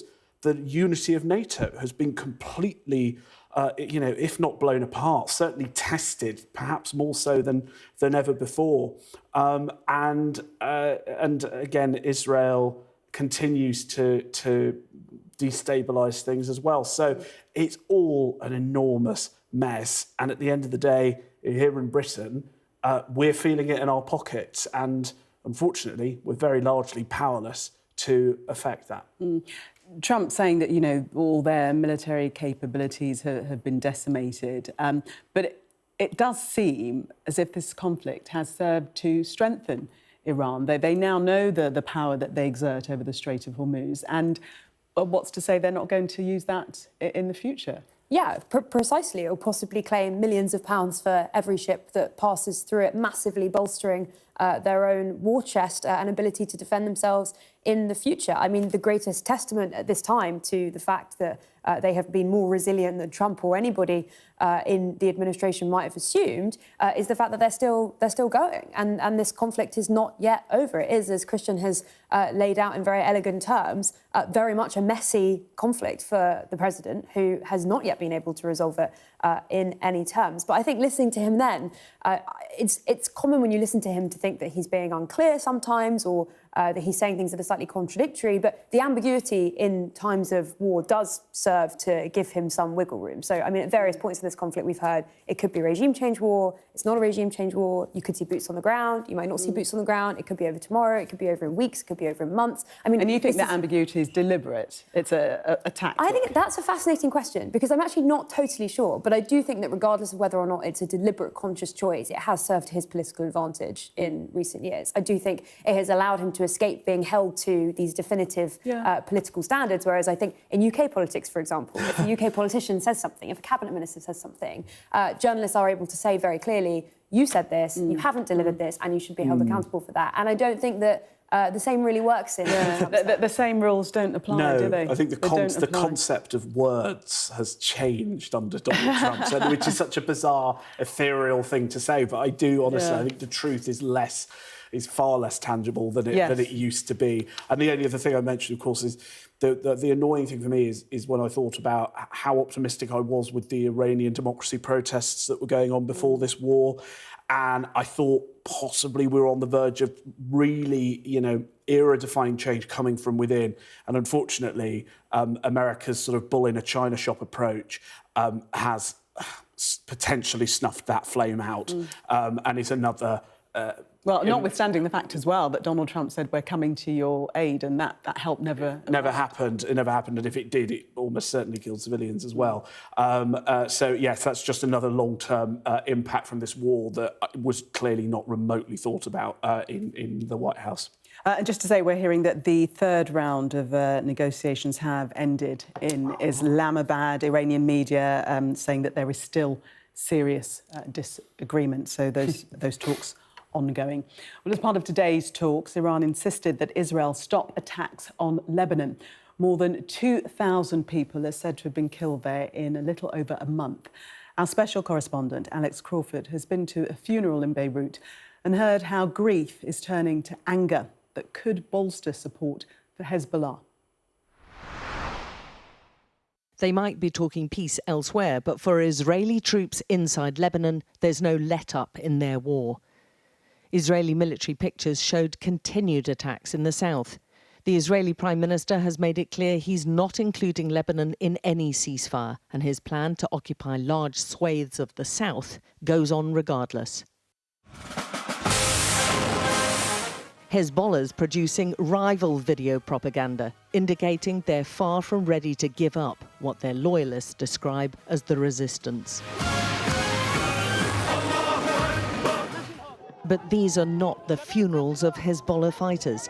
These are members of the Lebanese security forces. They are the very men the Israelis say should be doing more to curb Hezbollah's might, killed by Israeli bombs. 13 of them were killed in 2 successive Israeli strikes on their government building. The attack was days after the Israeli military unleashed 100 strikes on residential areas of the capital Beirut, in Bekaa and across the south. More than 300 were killed and more than 1,000 wounded in a 10-minute orgy of violence. The numbers of dead in Lebanon since early March has now passed the 2,000 milestone, among them 165 children and almost 250 women. Now grief is turning to anger. And it's not just directed at the invading Israeli military or the American leadership viewed as supporting these actions. The anger's directed at the Lebanese leadership and the Prime Minister. The people who turned out in their thousands in Beirut this weekend are appalled at their government's decision to have historic talks with Israel. These children or these families that lost their loved ones in the war, who had to, you know, take their pieces from within the rubble, I want you to look them in the eyes and tell them we're going to make peace with the same entity that destroyed their lives and killed their loved ones. Can you look them in the eyes and tell them we're going to make peace with the same exact enemy who killed your people? You've seen it a few days ago. We had 100 missiles and more on our heads, on civilians. I was scared that one day I will have the building on my head, and I have nothing to do with anything. I live here in Beirut. So, no, it's not true. They do not only target specific people, they target us. And just that they're just taking it a reason so they can defend themselves to bomb Beirut and bomb Lebanon. Isn't it time to stop fighting?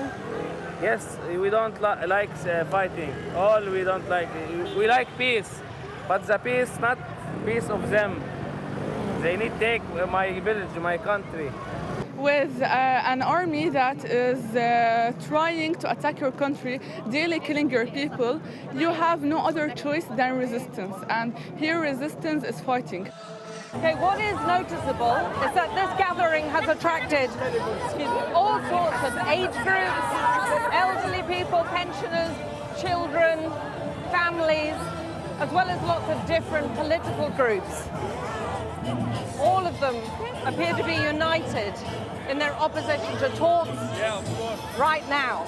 They think the timing itself is particularly bad, coming days after a big massacre. The Lebanese armed forces have been criticised for being too weak to disarm Hezbollah, and the militant group is polarising, blamed by many for dragging the country into this latest cycle of war by firing rockets into northern Israel in support of Iran in early March. There were undoubtedly large numbers of Hezbollah supporters in this crowd, but there were also many who were clearly not. Israel's brute force and invasion, which has displaced a fifth of the population, is now threatening to unite more people behind the militant group and divide the country further. Alex Crawford, Sky News, Beirut. That's a serious worry, isn't it, Lara, that more people, because their grief is now turning to anger, are more likely to support Hezbollah? Yeah, I mean, there was such a striking report at a time when you might think that people's instinct in Lebanon would be to support those peace talks, to want to see an end to an immediate risk to the lives of many in their country as a result of those attacks from Israel, that actually that's not where they are. That's not the place that they're in at the moment, and that actually they feel a sense of betrayal from these talks. And I think you're right to point out that as an accompanying risk, it will be something that will be weighing on the minds of those Lebanese negotiators as they go into those talks on Tuesday, and certainly may play out in quite interesting ways in the process of those negotiations. And also, they don't see themselves as being part of the peace talks. If missiles are raining down on you, you're not really within peace negotiations. Yes, exactly. It's a bizarrely counterproductive move for Israel to continue firing during a period when there's supposed to be negotiations. And I completely think I understand it, and I do side with supporters of Israel insofar as to mention that it's not fair to describe Israel as a destabiliser, because so are Hamas and Hezbollah and all these other terrorist groups that are equally responsible for conflict in the region. I suppose the issue for Israel is that under the leadership of Benjamin Netanyahu, it does feel like they've completely given up on winning hearts and minds in the region and are becoming ever more isolated, ever more unpopular, and entirely reliant on Donald Trump's administration. And that means that when such a time that Donald Trump leaves the White House and the Republicans make way for the Democrats, the support for Israel may well evaporate given the popularity in that country. And that makes the future viability of the entire state less predictable and less stable. And I think that's unfortunate, but a very real consequence of a number of the military decisions that Benjamin Netanyahu's government has been taking over recent years. With these negotiations going on in Islamabad, Iran today was saying that, the Israeli attacks on Lebanon needs to stop, and that is part of this ceasefire, fragile ceasefire, whatever, however you want to describe it. But for the people of Lebanon, they were always part of that ceasefire. We had some discrepancy at the beginning with J.D. Vance saying it was a miscommunication. It was never part of the negotiations, never part of the deal that they're hoping to arrive at. But was it?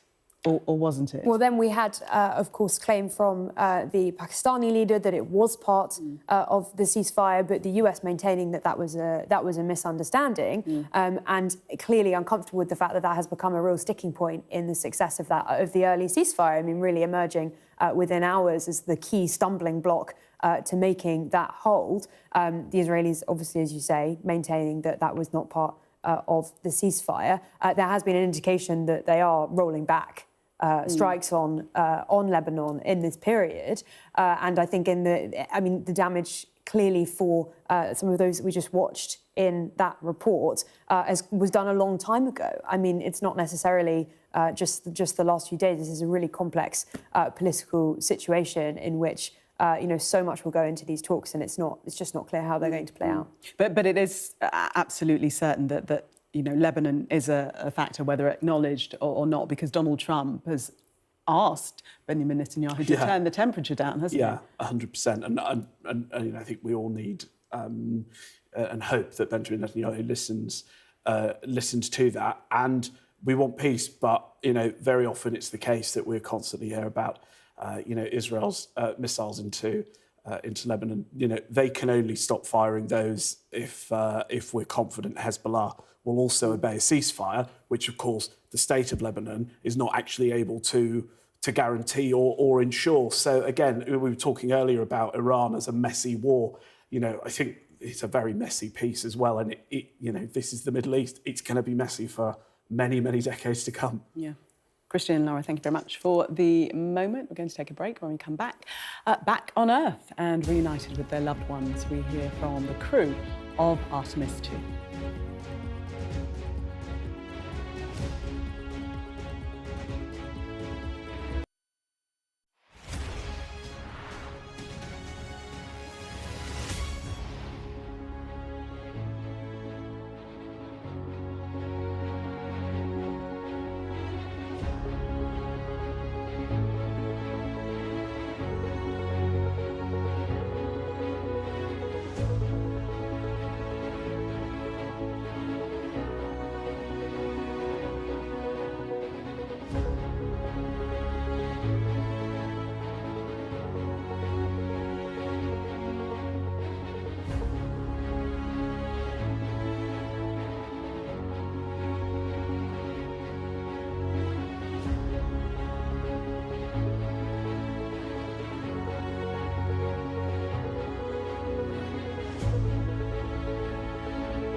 I urge you not to look away. If Hamas hands the hostages over, they will end this conflict. The world has been watching. Good to see you again. How are you? Did she say how he was? The conditions are awful. The jets were ordered to come back. Historic day here today. How will you respond if India does launch airstrikes? They will be allowed to war. I'm just going to put some body armor on. I'm Yalda Hakim.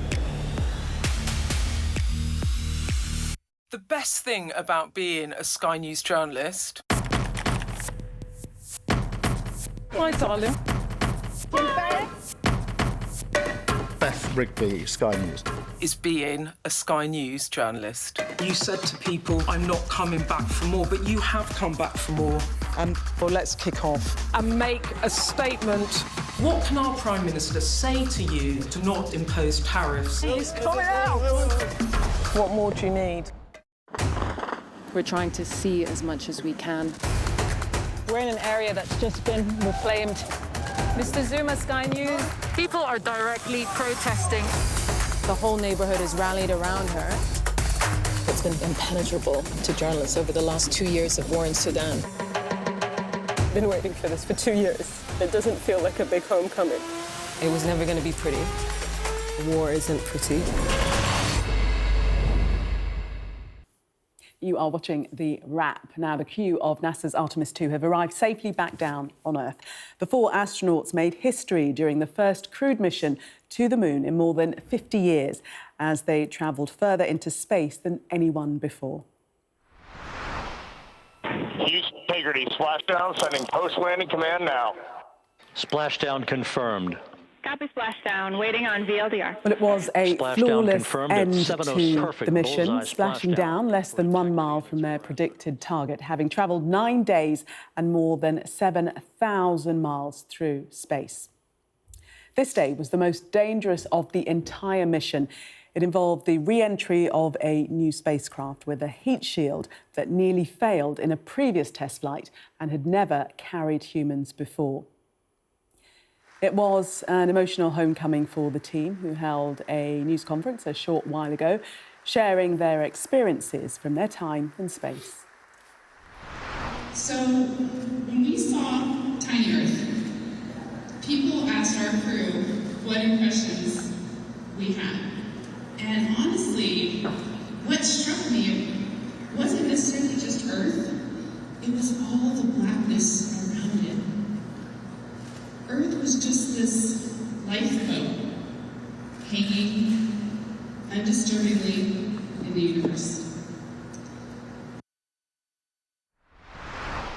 Yeah, the experiences there of the Artemis II crew. And they got quite emotional during their time, during that news conference that they get. You know, they were saying about the experiences, the personal experiences, and we know about the it's called the overview effect of astronauts, and they often talk about how they're changed beings once they return. He's looking up to the skies. Are you not convinced, Christian? Are you a little bit of a moon sceptic? No, I believe in the moon, if that's what you're accusing me of. No, I like I got very excited about the travel, the journey itself, the rocket, the opportunities that space provide. I find it all fantastic and very affirming and all the rest of it. That press conference, a bit too saccharine, far too American for my taste. I'm sure many people will have enjoyed it. But I don't really care about their poetry. I'd be more interested in, you know, tell us about what we learned. Tell us about how this mission has sent humanity forwards. Because I thought the sort of after-dinner speeches and stand-up comedy attempts were a bit unnecessary. Christian, may I suggest you don't open social media after you leave this building? I'm going to be in witness protection tomorrow, aren't I, after that? Laura, I mean, it was really inspirational. I was up till 2 in the morning broadcasting. We had a special programme, and it was thrilling. You know, we all had our hearts in our mouths, just hoping they would come through that heat shield and land safely. I mean, it's just incredible. I agree with that. Okay. I agree with that. Okay. And then they open their mouths, but that's, you know... I mean, Laura, I'll obviously say the safe take, which is it's amazing. But genuinely, I mean, in defence of the human aspect of it and the human stories, I do think it makes it accessible to those of us who, unlike Christian, perhaps are not fully literate in exactly what's going on at any given moment in a space mission. I think it is quite nice to hear some of them talking. I admit that at times it's ever so slightly earnest, but I think that's, I think you can be forgiven for that when you're doing something so pioneering. I think it makes sense. But I mean, I do accept your point that I feel like I've consumed an enormous amount of content willingly and gratefully about this mission, and I still don't really understand anything about the actual technicalities of what really happened, like in finer detail. But I do know quite a lot of their personal stories. I know quite a lot of the kind of relationships between them, and I think that probably maybe I should have known more about the science, but I still think it's an absolutely incredible thing. Well, I mean, and it was amazing to witness. That is the science, that they were able to make that mission, have a successful mission, they're able to survive. This is the test flight for us actually being able to live on the moon. No, honestly, in seriousness, I do think they are. Sure I think they are inspirational. I'm not just doing this to cover my back, but I think they really do. I think the entire thing has been life affirming and humanity affirming, and goodness me, with all the war and conflict that's going on, it's been very, very nice to have this relief that can bring us all together as a global race. Well said. Thank you. Finally. Thank you. Clip that bit, Finally, please. Yes, lots of firsts as well. They've travelled the furthest into space of any humans. It was historic. And I'm sticking by that. Time now to see what's making the front pages of tomorrow's newspapers. Well, starting with the Sunday Times, its top story, historic peace talks between the US and Iran continuing late into the night in Islamabad in a bid to bring the 6-week war to a close. It's the highest level direct talks between the two sides since 1979. The Telegraph leads on accusations that Women and Equalities Minister Bridget Phillipson has put her personal ambition first, blocking guidance on women's rights to single-sex spaces because of fears it will upset backbenchers who are pro-trans. The Star's front page celebrates the Artemis II crew making a perfect bullseye splashdown on its return to Earth after a history-making mission to the moon. On the Express, Kemi Badenoch accuses the Prime Minister of the U-turn of all U-turns after the government caved into pressure and shelved its legislation to hand the Chagos Islands to Mauritius. An exclusive on the front of the Mail, with claims by senior defence sources that the Royal Navy will need to ask the French Navy for help intercepting Russian vessels in UK waters as the fleet struggles to meet operational commitments. The Mirror leads in an exclusive interview with Health Secretary Wes Streeting, who says he's ashamed at patients being treated in hospital corridors and has vowed to bring it to a swift end. Former Sky News presenter Eamon Holmes is being treated in hospital after having a stroke early this week. That's on the front of tomorrow's People. And The Sun leads with the same story, focusing on his partner's prayers for his recovery. The Observer features a court sketch of wrongly convicted Peter Sullivan, the headline, jailed for 38 years, released without apology, how British justice failed Peter Sullivan. Well, Christian and Laura, let's start with the Times front page and those talks taking place in Pakistan, in Islamabad. We know that they have now broken up without firm agreement, and Iranian state media is reporting that there are still very many points of disagreement. Laura? Yeah, I think unsurprising that they would finish these talks marathon, though they have been without firm agreements. We know there are a great deal of sticking points on the Strait of Hormuz, for example, on sanctions, on the future of Lebanon, and perhaps most critically on Iran's nuclear capabilities and US efforts to completely extinguish their possibilities. So clearly we're not going to be in a position after the initial phase of this talks to say that they have alighted on a landing zone on all of those particular topics, but it's encouraging that they were speaking for a long time. It's encouraging that very, very senior representatives from both sides were present, both J.D. Vance, but also Foreign Minister of Iran, Speaker of Iran's parliament as well, given the acrimony of recent weeks and the things that we have heard them say publicly in both the administration and the Iranian regime about the other side. The fact that they have come together, I think, will be encouraging for those who want to see something of a resolution to this conflict when possible. Christian, that is an extremely positive sign, isn't it? The calibre of both delegations, that this is really crunch point and they've sent the top men. Yeah, absolutely. And I think, of course, it's easy to be gloomy given the history of peace in the Middle East and the volatility of Donald Trump and his particular political incentives. But, yes, absolutely, the fact that the negotiations went ahead at all is positive. The fact they went ahead with such a star-studded roster is another positive sign. And the fact they went on for so long today, seemingly without acrimony, without any, flouncing out, tipping of the upending of the table, etc. These are all positive things, and we've got to grasp them because it will really, really start hurting British people. They'll feel it in their wallets for many, many months, if not years to come, if these negotiations fail. Let's go inside the Mirror, pages 8 and 9. Talks on peace as strikes kill 3. J.D. Vance pictured there, but also the other photographs on the more than 200 arrested in Palestine action demo in London. Lara.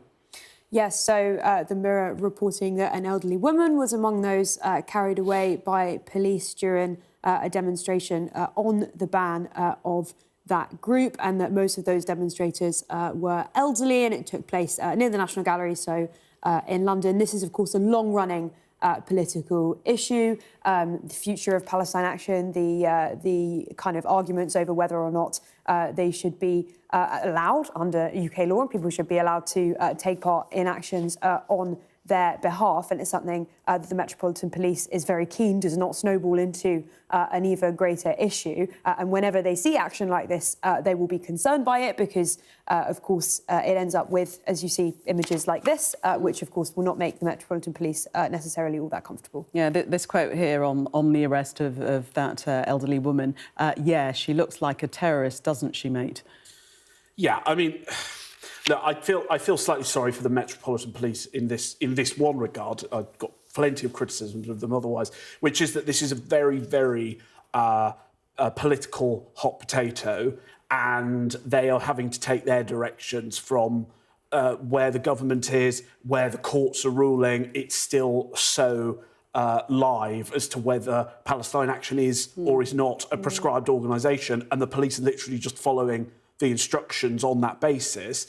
But whatever my views are, I don't think we should let anyone off just because of, if someone's broken the law, they should be dealt with if they've broken the law, regardless of their age. And they will have broken the law as it stands currently. As it stands, of course. But, protesters often will, these activists, a lot of them are sort of serial arrestees because they know that these images of, I'm sure they look like lovely old ladies getting arrested. It lends credence to their cause. It's a bit of propaganda. But as it stands, they've broken the law and the police did their job. Propaganda. We're not going to have much time to go further into that. We're going to take a break. Coming up next, we'll take a look at more top stories in tomorrow's newspapers. Do stay with us if you can.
What's the best thing about being a Sky News presenter?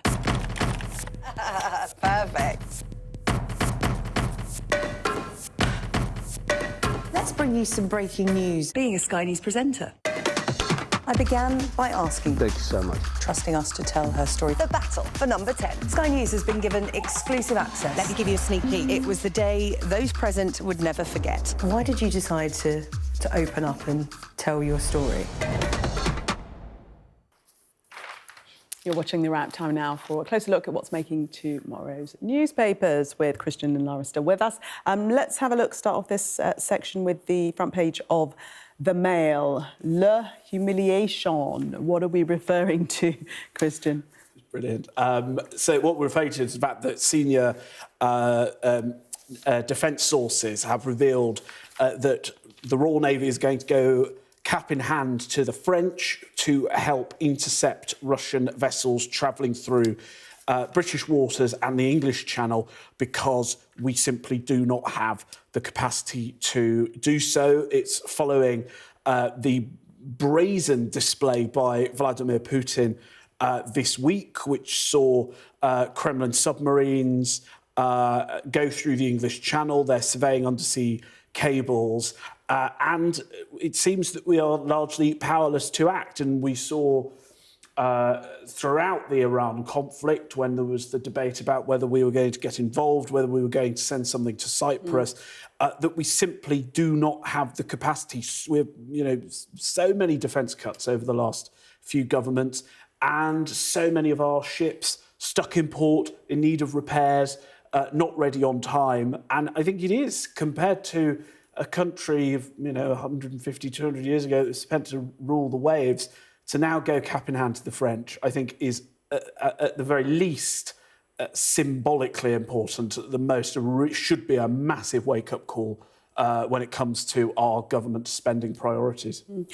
Laura, is it cap in hand? Is it a humiliation, or is it simply the Royal Navy collaborating with a neighbour? Well, I think insofar as this was something the government wanted to talk about this week, the fact that in their view they had the power to do this on their own terms, and now it transpires that for various reasons, chief among them this now, but also legal concerns from the Attorney General, as has been reported, that it is a pretty difficult reflection of British capabilities, coming at a time, of course, when the UK government is yet to actually put its money where its mouth is and set out how it's going to give billions of pounds to British defence, as it has promised over the coming years. Still a massive row in White House about how they're going to fund that. One of the big sticking points and things that when I've spoken to people inside the Ministry of Defence, and number 10, they will say is we do want to get the arguments around procurement in the right place. Our procurement system is bloated, it's ineffective, it's very difficult when you look at the polls and when you talk to the public about this, because there is a perception of widespread wasteful spending in the Ministry of Defence and in our defence system. At the same time, there is also an acute awareness of the fact that it is wanting in so many key areas. So I think they want to be in a position where they can go to the public and say, this is our roadmap. We're going to actually massively improve the value for money that we get from defence, and we are simultaneously going to prepare for an age where it is less safe and we are ever more vulnerable to threats from Russia, but also from elsewhere. Christian, tell us why Kemi Badenoch is describing Sir Keir Starmer as a man with absolutely no backbone. Front page of the Sunday Express. Well, this is all to do with events over yet another part of the world, the Chagos Islands, where we've seen a significant climb down by the government. It was reported on Friday night that the legislation that would have ratified the planned handover of the Chagos Islands to Mauritius will now no longer be in the forthcoming King's speech. Obviously, that's been greeted warmly by opponents of the deal, although that is couched with a warning that it could theoretically be resurrected. And this is all because Donald Trump very publicly and embarrassingly pulled his support for that. And Kemi Badenoch has spoken to the Daily Express and described it as the U-turn of all U-turns, and branded Sir Keir Starmer a man with absolutely no backbone. Being criticised abroad by Donald Trump, criticised at home, poor Sir Keir Starmer. I mean, I think being criticised by President Trump has not gone terribly for Keir Starmer. It is something that is in keeping with actually what the widespread view of the British public, which is that you have seen in polling a sense that, you know, this language and taking perhaps a slightly stronger stance towards President Trump where When he's been seen to stand up to him. When he's been seen, that has performed quite well, and it's something that those inside Number 10 will say, actually, you know, we're glad that he's done that, and maybe we should be doing or testing ways of doing a little bit more of that when we need to, and when we need to distance ourselves from the US. On this question of Chagos, I mean, one of the ironies of this and of what Kemi Badenoch is saying here is that it is actually, unpopular though this deal is with so many people, one of the abiding consistencies of Keir Starmer's premiership so far, that he has backed this deal. I mean, this is not something that he has been inconsistent about, regardless of the flaws that have been pointed out of this deal by many people, and regardless of the political peril that has placed him in at various times. He has stood by it time and time again and said this is absolutely necessary to protect the vital military base of Diego Garcia. He often shrouds that in mystery and says, I can't tell you just how important it is, but you have to trust me, it is so important. And people in government will say that privately to you as well, basically shaking your shoulders. If only I could tell you how important this base is, but also that it avoids any future questions around sovereignty and that it settles the issue for some time and is in the British interests and in our security interests. He said that time and time again. Many people in his government agree with him, and this is now, it looks like, if not dead, at least in significant political peril because of the withdrawal of US support for this deal. That is not something that Starmer would have asked for. And I think if you asked him if his position on the deal was the same, in fact, I mean, I literally asked Number 10 this question today, their position on the deal is the same. They still want to see this deal approved. They want to change the US's mind on that. I think they're realistic about the fact that President Trump is probably not going to be granting Keir Starmer this favour anytime soon. I think they're also quite worried about some of the incumbent risks of this having fallen through at this time, possibly chief among them, this idea that Mauritius could pursue some form of legal challenge, that could therefore be difficult. I mean, remember that for a long time, the justification for this deal has been that we have to respect international law and international courts. If they then turn around, are we going to ignore them? That obviously completely collapses the argument that Starmer has been making for this deal. So it's really difficult for the government at this point. He's faced a lot of criticism, but you're giving him 10 out of 10 for consistency. Laura. I'm not making comment on the merits of the deal. I'm just saying he's prone to inconsistencies in other ways, Laura, but this is actually someone that he's been consistent. And Christian, thank you so much for taking us through the papers. Good to see you both. Coming up in the sport, how the world's best golfers are turning on the style at the Masters.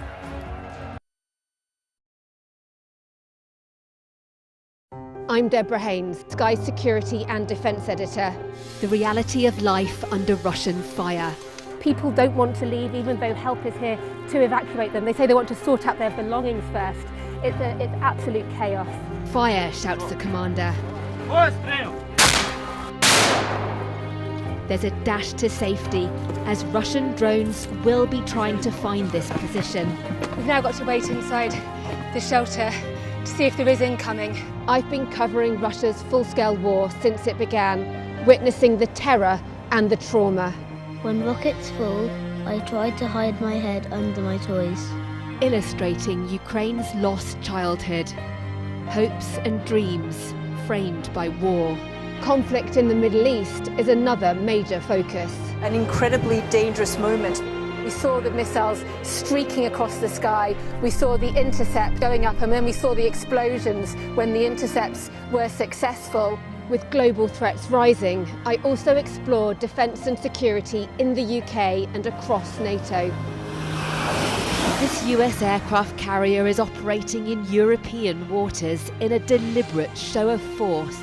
This is routine training for NATO, but should Russia's war with Ukraine escalate significantly, pilots like these could be called upon to go into combat for real. Tucked away in the National Archives are some of the UK's old defence plans. The scale of this bunker underlines how seriously governments took the threat of nuclear attack and global conflict. Should allies listen to Vladimir Putin's sabre-rattling? No, they shouldn't, and they don't. Sky News, the full story first. Well, hello, and thank you for watching. Tonight on The Wrap, we will be joined by the very best commentators to explain the how and the why. He did know what he was doing. Both agree on that, can we? No. You can expect more analysis. This is going to get deeper. I think it's going to end up with Russia. Is war inevitable? What he's interested in is a deal. That doesn't rule out strikes. I disagree. And laughs along the way. It was cheap. Plus, a look at tomorrow's headlines. The wrap. Everything wrapped up for you from 10. I urge you not to look away. If Hamas hands the hostages over, they will end this conflict. The world has been watching. Good to see you again. How are you? Did she say how he was? The conditions are awful. The jets were ordered to come back. Historic day here today. How will you respond if India does launch airstrikes? They'll be allowed to warn. I'm just going to put some body armor on. I'm Yalda Hakim. The best thing about being a Sky News journalist... My darling. Beth Rigby, Sky News. ...is being a Sky News journalist. You said to people, I'm not coming back for more, but you have come back for more. Well, let's kick off and make a statement. What can our Prime Minister say to you to not impose tariffs? He's coming out! What more do you need? Time now to catch up with all of your very latest sports news. Roger.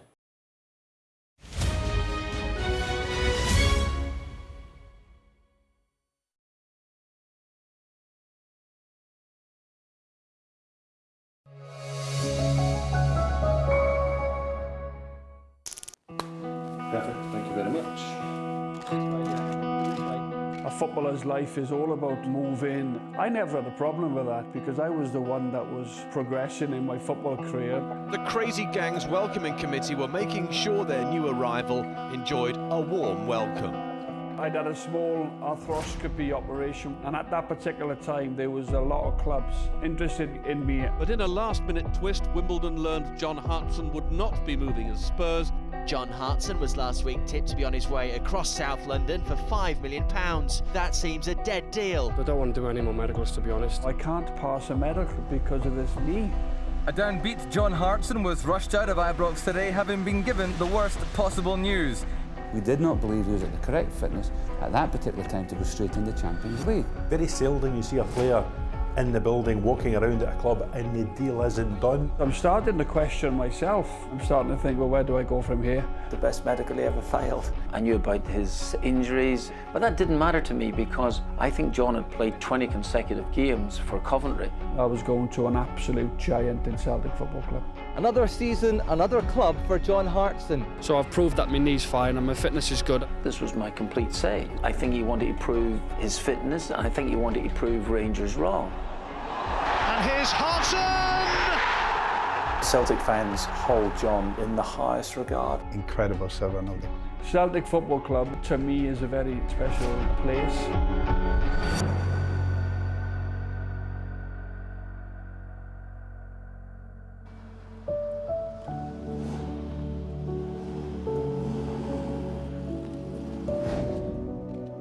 These are the two strikers that have grabbed George Graham's eye, and at quite a cost. John Hartson, the teenager, arrives at Highbury in return for a cheque to the tune of £2.5 million. It's just brilliant for me, like, you know, it's just a dream come true, really, to come to a club as big as Arsenal. A lot of my career I've moved around. When you get offered to go and sign for big clubs, a footballer's life is all about moving and, you know, resettling, but I never had a problem with that. I went to Luton at 16 on a YTS scheme, progressed, and there was quite a few clubs interested in me at that time. It's just a new start for me, you know, I've just got to start fresh and just perhaps show people, you know, what I can do. I had 2 great years at Arsenal. They bid £2.5 million, which was a British teenage transfer record at the time. He was bought for a certain part of the team, a more physical side. By the way, how good was he in the air? We were good at set pieces, you know, and long throws, and that's what John was fantastic at. In out-and-out 9, that's exactly what John was. Arsene, this way, please. Arsene Wenger came in, and I remember Arsene Wenger.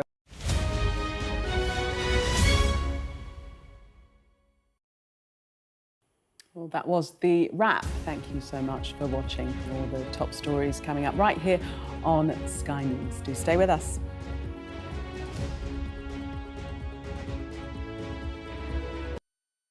The best thing about being a Sky News journalist... My darling.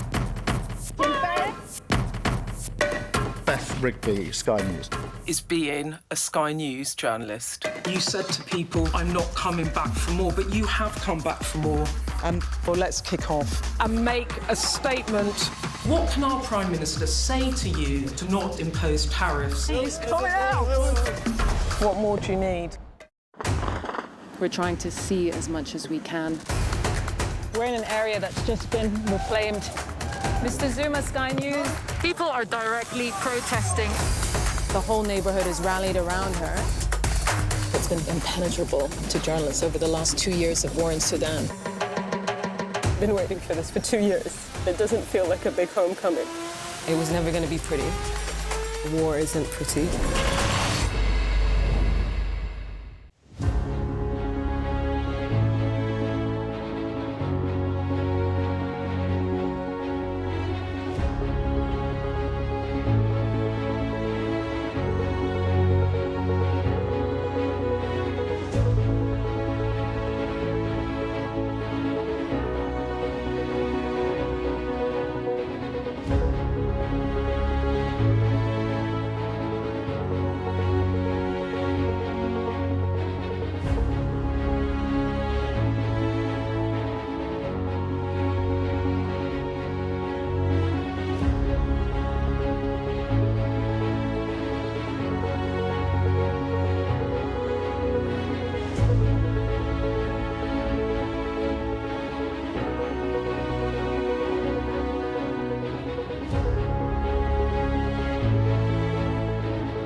Hello and very good morning to you. This is Sky News. These are your latest headlines. JD Vance leads the Washington delegation for negotiations held behind closed doors. But already there's disagreement over frozen assets and the Strait of Hormuz.